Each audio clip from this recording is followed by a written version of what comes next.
Hello, everybody. I hope you're doing well. Welcome to Cow Daily. This episode, I've thought a bit long and hard about what I wanted to cover today, and originally it was about just a general news roundup. But I've just been looking at the sort of comments and whatever on my social media, and I wanted to cover one particular thing. Are the environmental protesters what they seem? Because what I'm seeing is a lot of classism, and it's not directed at working class people for once. It's directed at middle class people, and it's not just from working class people. It's from upper middle class people too, like Nigel Farage, who, strangely enough, the working class people I've seen are just parroting his talking points. And I think especially some of them, would be aghast to realize that they were just on the Farage train. But anyway, before we get into all of that, please, if you're watching this, watch it on youtube.com/cow daily. We're trying to get the channel monetized. We're over halfway there. We're living on a prayer. So if you could get yourselves to youtube.com/cow daily, that would be top. Thank you very much. Also, if you want to directly support our work, go to patreon.com/cow daily, patreon.com/cow daily. There's an episode that isn't on general release yet with James from Just Stop Oil. Kind of fits in with the day. We've took the time to actually go and speak to these people, and we haven't always got it right over the weeks. As you know, I apologized directly to Just Stop Oil on a show a couple of weeks ago. It was because of the way I reacted to the Captain Tom statue action. But I suppose we could be forgiven for that somewhat. But at the same time, it's never as easy as that, and we'll try and unpack some of that here today. Also, if you could let me know that you are here in the comments, that will be absolutely top. First thing I want to do is just add this to the stream. This is an interview with Indigo Rumbelow, which is a fantastic name, I'm sure you'll agree. And if I'm honest, I heard that name and I was like, oh, for fuck's sake, man, Indigo Rumbelow, what kind of thing is that? But guess what? Sometimes we've got to look past our prejudices, because speaking for myself, that's exactly what I was doing. So we'll start this off. I might stop it as we go along and cover some of the points within. But here is War Indigo talking about the things. If I can get the bastard started, that is. Right, just bear with us. There's some kind of problem with my computer here, which is bloody brilliant. I'm sure you'll agree. Right, computer's working again. Absolutely Chief Constable of Essex, he says this: I think it is only a matter of time before somebody gets killed. The only way this is going to stop is if Just Stop Oil frankly grow up and realize that they are putting people's lives at risk. Doesn't he have a point that you need to grow up before someone gets killed? Because you're making your point, you can make your point in other ways. So the way I see it, we're completely addicted to fossil fuels. Have you ever tried to ask someone to stop smoking? Yes, look, I know. So I've asked my dad to stop smoking, and that's because I loved him, yes? And he was told that if he keeps smoking, he's going to get cancer. Yes.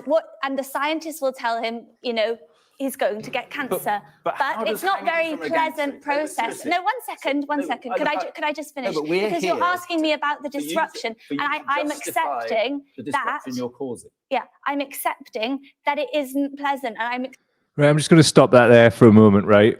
Think about this, right? What is your first reaction when Indigo opens her mouth? Mine, as somebody who grew up on a council estate in the northeast of England, is holy fucking shit. What the hell is this? What is she talking about?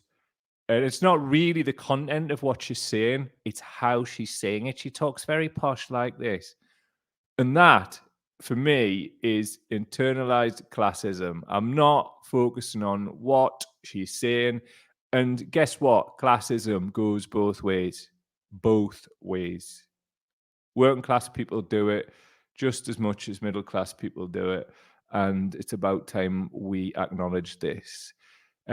Yes, I get it. Indigo is sounding all very posh, all of that. But let's listen to what Indigo actually says rather than how she is saying it. Accepting that we feel empathy for all of those people out there. But what we're trying to do is to get everyone to come together, to get our government to stop licensing new oil and gas in order to save life. But there are ways of doing it that can avoid tens of thousands of people having their lives completely disrupted. Just weeks ago, a third of Pakistan was underwater. The rains have failed in Somalia for the 5th year in a row, meaning mothers cannot feed their children. But we know that, and we covered that. We had correspondents out there. There is a COP27 conference. You may have been covering it, but the media has failed to make political change. Hang on, politics has failed. Right, let us interject at this point.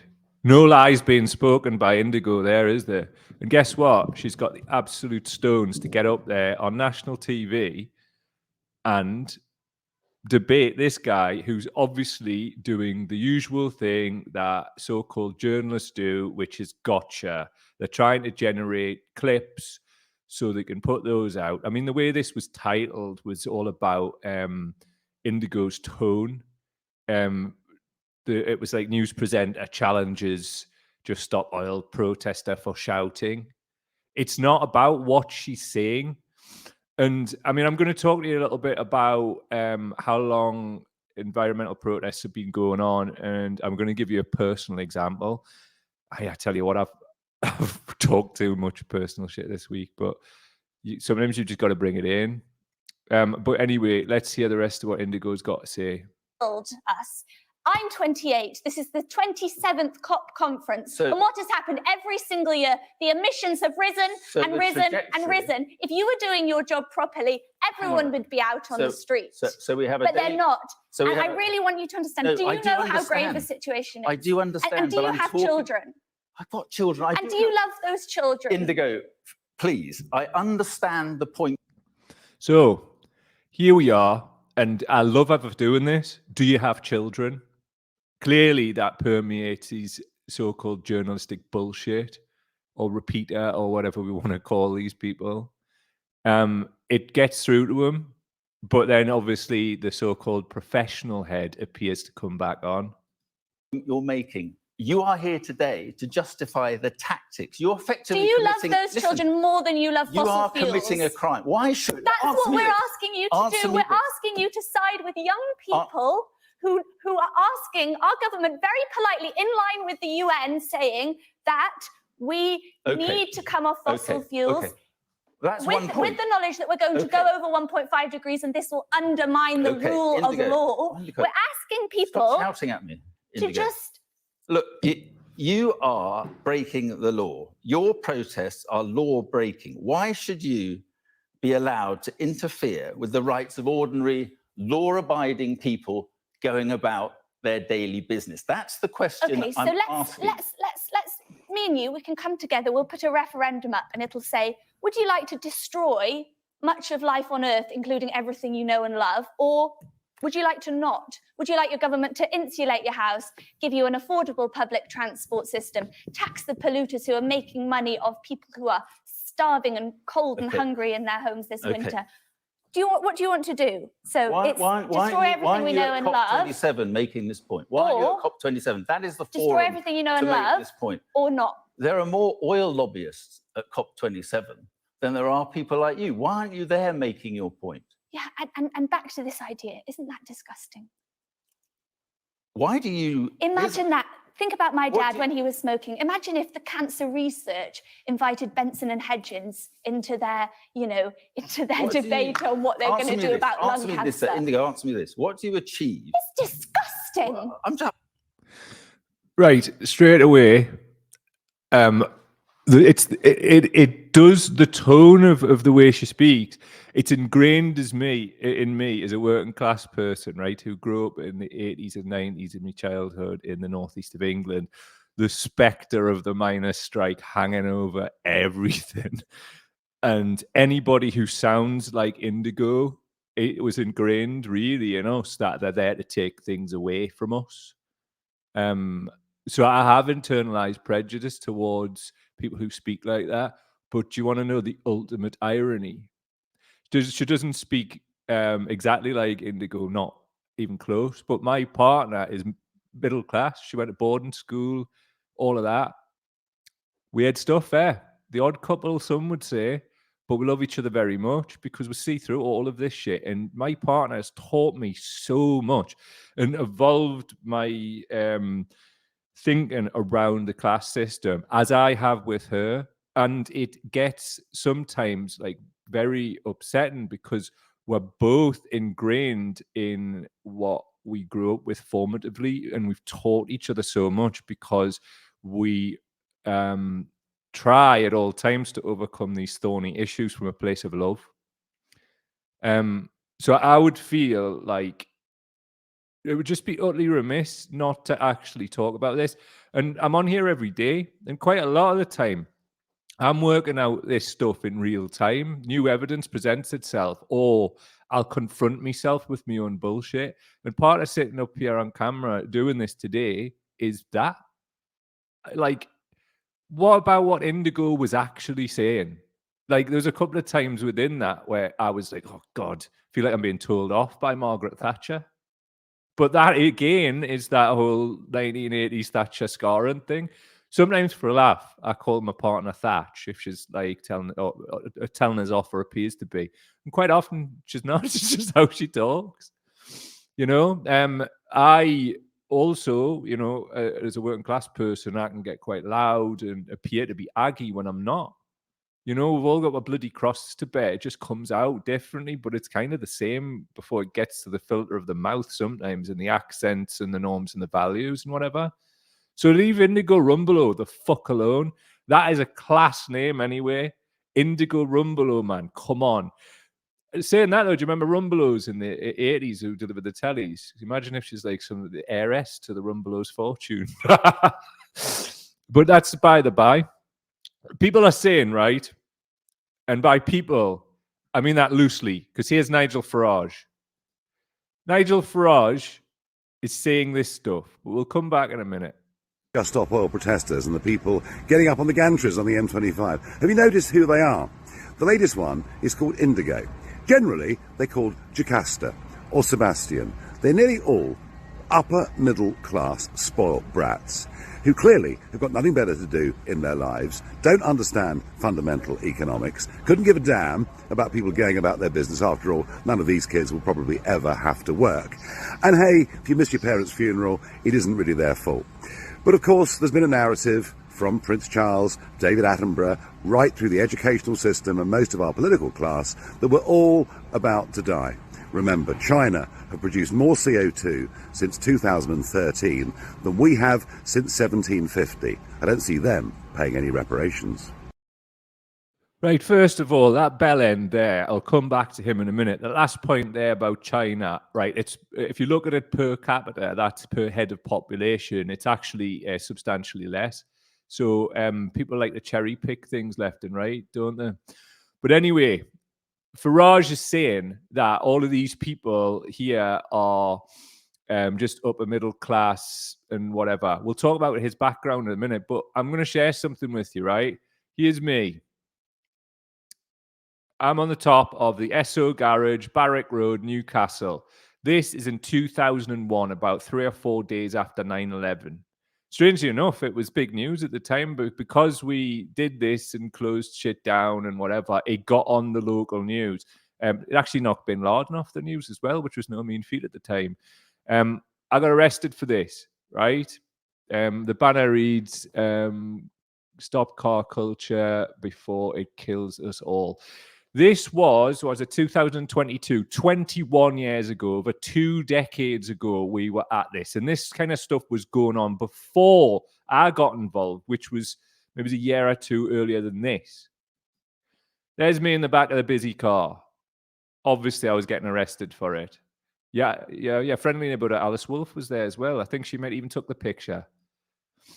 So I've blurred me two mates' heads out. I don't actually have the wingspan of an albatross to hold this banner up. But outside the SO garage, it's a banner on a bed sheet, profit and greed, make my lungs bleed, SO, dollar signs, and whatever. All working class lads there. Like, I mean, obviously there was this is in the picture, but there was also people there who spoke a bit like Indigo, and we all got along canny. And we met like in the middle, generally on like the rave scene and warehouse parties.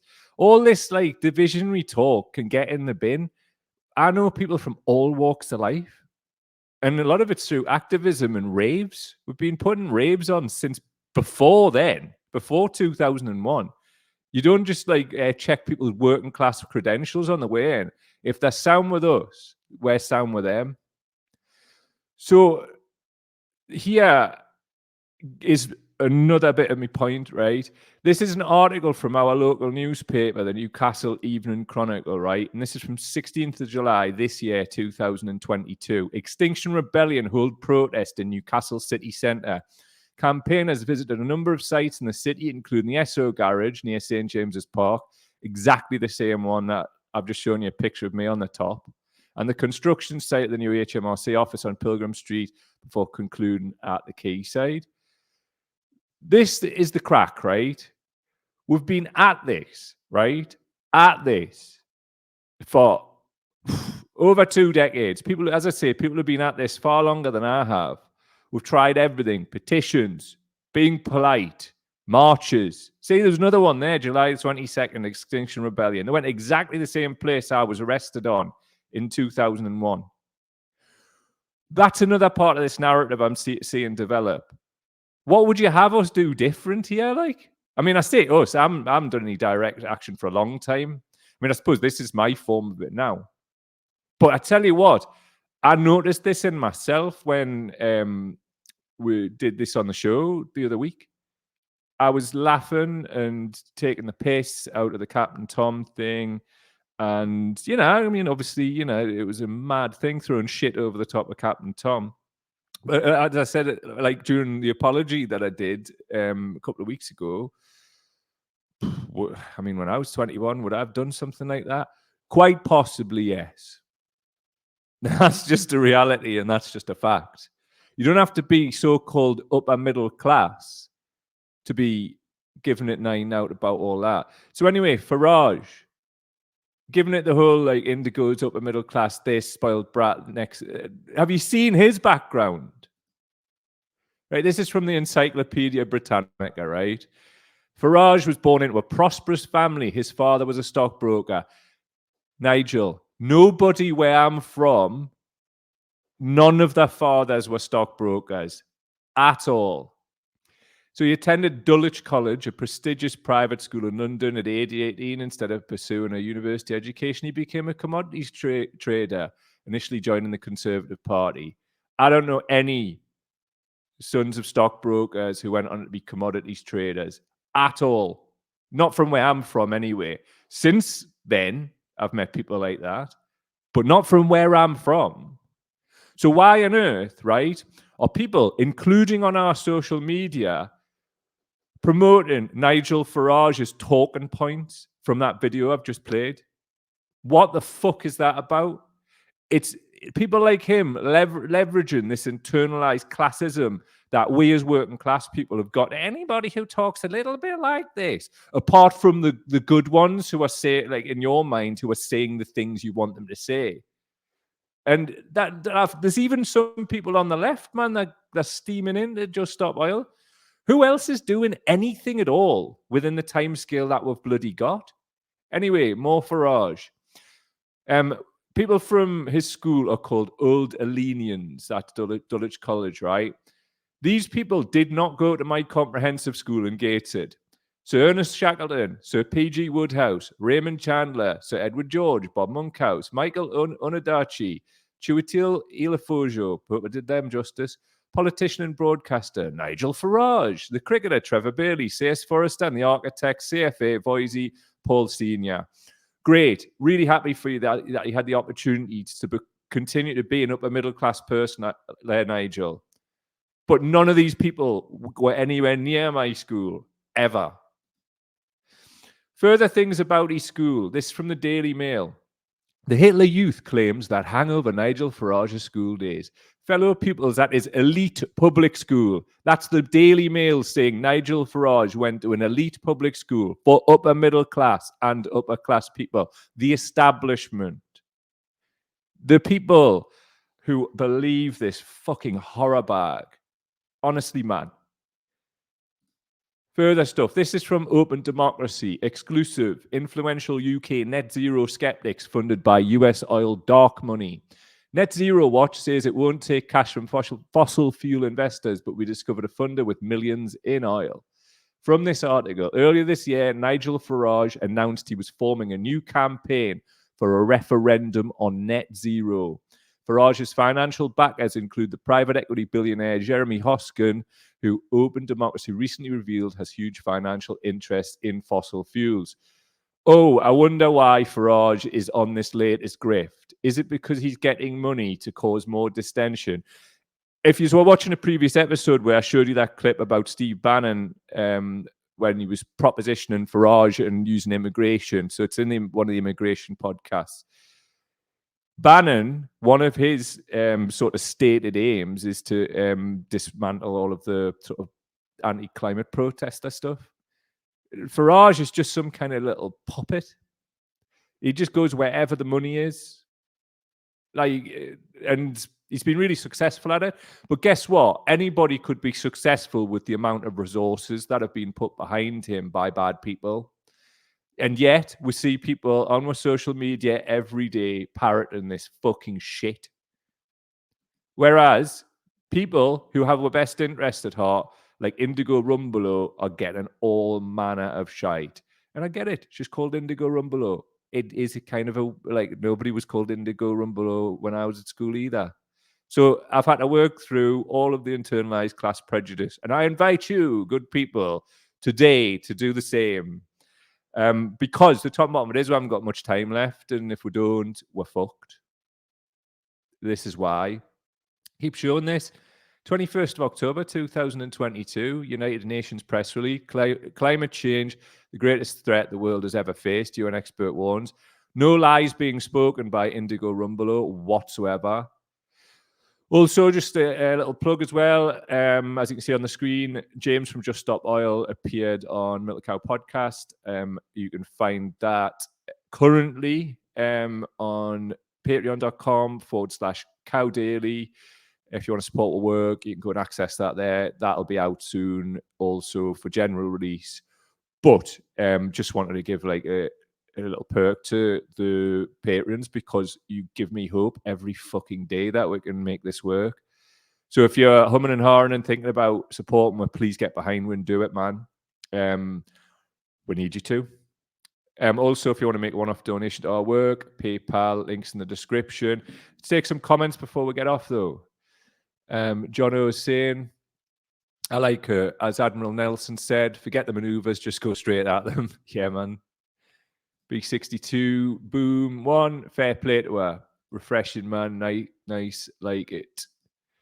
Mark Lungley is saying, come on, StreamYard, let's see what Mark's got to say. Here we go. Finally, if there's a referendum on net zero, anyone over 40 shouldn't vote. I'm inclined to agree with you, actually. And I'm 45. That would be an interesting and refreshing thing to do, actually. Give the people who it's really going to affect, give them the say, see how fast things change. Bob Grady in the house.